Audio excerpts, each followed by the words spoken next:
Hello friend, কেমন আছো সবাই? আজকে একটা নতুন ভিডিও নিয়ে চলে এসেছি। আমরা এখন যাচ্ছি গৃহপ্রবেশে এক নিমন্ত্রণ বাড়িতে।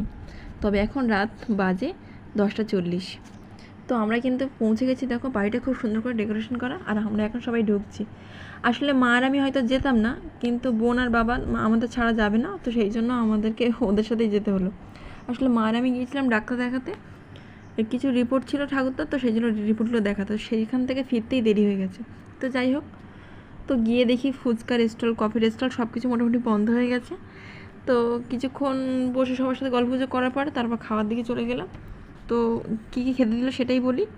এখানে খাওয়ার ছিল কচুরি, সাথে কাশ্মীরি আলুর দম, তারপরে ছিল সাদা ভাত, মুগের ডাল, বেগুন ভাজা, পটল আলুর রসা, শাহি পনির, কাঁচা আমের চাটনি, পাঁপড়, পায়েস, রসগোল্লা, সন্দেশ, কর্নেটো আইসক্রিম, আর শেষে হাজমোলা। ভিডিওটা যদি ভালো লাগে লাইক করো। টাটা।